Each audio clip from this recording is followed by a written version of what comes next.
Oprah Winfrey once said that if it didn't rain, nothing would grow. A year ago, I had my own personal rainstorm in my life. In fact, it felt more like a tsunami. When on Sunday afternoon, my phone rang, and it was my sister, telling me that she just found our brother's body and that he had committed suicide. As I was on my living room floor on my hands and knees, reminding myself how to breathe, even in the chaos, I felt certain about two things. The first being that my life was never going to be the same again after that phone call. The second was that if I chose to move through this experience with an open heart, someday in the future, I would discover the gift within the circumstance. If I were to leave you with one thing tonight, it would be this. Our most painful moments, our most challenging circumstances, when our own personal tsunamis come whipping through our lives, are not only an opportunity for growth, but an opportunity to step into the fullness of who we are, own our power, and transform our lives. A couple of days after I got that phone call, I was getting ready to go to my brother's wake, and I was giving myself the best pep talk that I could to try and keep it together. I looked in the mirror and I said, "Look, you've got this whole grief thing covered.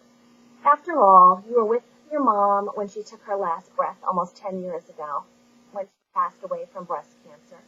You're a life coach. You've read thousands of books on personal development. You've been to a million workshops.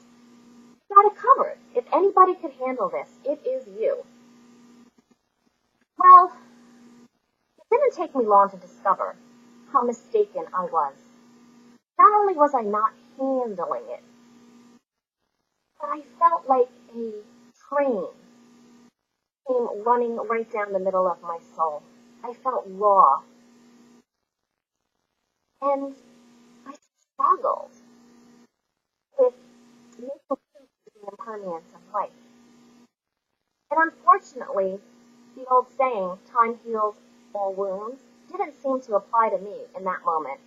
My anxiety was increasing as the days and the weeks and the months went on. And I continued to struggle with making peace with the impermanence of life. And quite frankly, I was really pissed off that being human meant that no matter what, loss was inevitable. It hurt so much. I didn't know how to make it, or how I would go on and find joy again. Realizing that being human means that one day we will all lose something, whether it's through the death of a loved one, ending a relationship, losing a job, aging, finding out we have a disease. Loss is everywhere. It finally accumulated on one night. I was laying in bed. I was by myself. My husband was in our apartment in New York City, and I was out on Long Island. I had the covers pulled up to my chin. I was in a fetal position. And I looked at the clock. It was 11 p.m. exactly. And I thought to myself, good God, you are laying here like you know with 100% certainty that an asteroid is going to come flying through your bedroom window at any moment and take you and the entire town out. This is no way to live. In fact, you're not living. You're barely surviving. So I heard a little voice in my head say, what are you going to do about it? Because guess what, honey? There are no guarantees. An asteroid could come flying through your bedroom window and take you and the entire town out.